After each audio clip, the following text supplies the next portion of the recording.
வணக்கம் மக்களே, welcome to நம்ம திருச்செந்தூர். எல்லாரும் எப்படி இருக்கீங்க? தாமதத்திற்கு மன்னிக்கவும் மக்களே. இன்னைக்கு ஒரு சில தவிர்க்க முடியாத காரணங்களால வீடியோ எடுக்க லேட் ஆயிட்டு. இன்று 26/12/2025 வெள்ளிக்கிழமை. இன்னைக்கு நம்ம திருச்செந்தூர் முருகன் கோவில்ல இந்த வீடியோ எடுக்கப்பட்ட நேரம் காலை 8:30 இருந்து 9:15 எடுத்தோம். நேத்து நம்ம திருச்செந்தூர்ல எந்த அளவுக்கு பக்தர்கள் கூட்டம் இருந்தாங்கன்னு நம்ம திருச்செந்தூருக்கு வந்தவங்களுக்கும் தெரியும், நம்ம வீடியோவை பார்த்தவங்களுக்கும் தெரியும். அதற்கு ஈடு கொடுக்கும் விதமாக இன்னைக்கும் பக்தர்கள் கூட்டம் நம்ம திருச்செந்தூர்ல அதிகமாக தான் இருக்காங்க.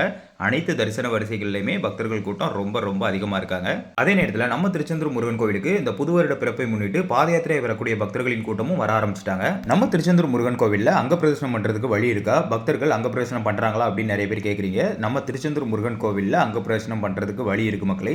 அதாவது கோவிலின் வெளிப்பிரகாரத்தை சுத்தி அங்க பிரதர்சனம் பண்ணலாம், உள் பிரகாரத்துக்குள்ள அங்க பிரதர்சனம் பண்ண முடியாது. அதே மாதிரி அங்க பிரதர்சனம் பண்றதுக்கு டைமிங் எதுவும் கிடையாது மக்களே. நீங்க எந்த நேரத்தில் வந்து எப்பனாலும் உங்களுடைய வேண்டுதலை நிறைவேற்றலாம். நம்மளுடைய வேண்டுதலை நம்ம மனமுருகி எப்ப பண்ணாலும் முருகர் அதை ஏத்துப்பாரு. ஏன்னா வயசானவங்க நிறைய பேர் உச்சி வெயில் அங்க பிரதர்சனம் பண்றீங்க, அந்த மாதிரி கொஞ்சம் பண்றதை தவிர்க்குமாறு தாழ்மையுடன் கேட்டுக்கொள்கிறேன். முடிஞ்ச அளவுக்கு அதிகாலையில இல்லைன்னா வெயில் அதிகமா ஏறுறதுக்கு முன்னாடி இல்லைன்னா மாலை நேரத்தில் அங்க பிரதர்சனம் பண்ண ட்ரை பண்ணுங்க மக்களே.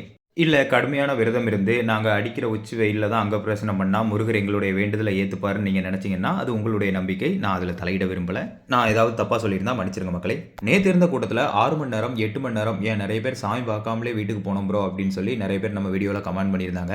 இன்னைக்கும் சாமி பார்க்கறதுக்கு குறைஞ்சது ஒரு 4 5 மணி நேரம் தாராளமாக ஆகலாம். அடுத்து வரக்கூடிய 2 நாட்கள் வாரத்தின் இறுதி நாட்கள் சனி மற்றும் ஞாயிற்றுக்கிழமை பக்தர்கள் கூட்டம் இன்னும் ரொம்ப அதிகமாக இருப்பாங்க. இன்னைக்கு நீங்கள் நம்ம திருச்செந்தூர் முருகன் கோயிலுக்கு வந்துட்டு நம்ம வீடியோ பார்த்துக்கிட்டு இருந்தீங்கன்னா இன்னைக்கு எவ்வளோ நேரத்துக்குள்ள சாமி பார்த்தீங்க அப்படிங்கிறத மறக்காம ஒரு கமெண்ட் பண்ணிருங்க மக்களே. தொடர்ந்து திருச்செந்தூர் முருகன் கோயில் பற்றிய தகவல்களுக்கு நம்ம திருச்செந்தூர் சேனலை சப்ஸ்கிரைப் பண்ணிக்கோங்க. இன்ஸ்டாகிராம் அண்ட் ஃபேஸ்புக்ல இருந்தீங்கன்னா மறக்காம ஃபாலோ பண்ணிக்கோங்க. திருச்செந்தூர் பற்றிய தகவல்களை தெரிஞ்சுக்கணும்னு நினைக்கிற உங்க நண்பர்கள் மற்றும் உறவினர்களுக்கு மறக்காம ஷேர் பண்ணுங்க. தினமும் தகவலுடன் என்று அன்புடன் நம்ம திருச்செந்தூரிலிருந்து நான் உங்கள் அகிலன்.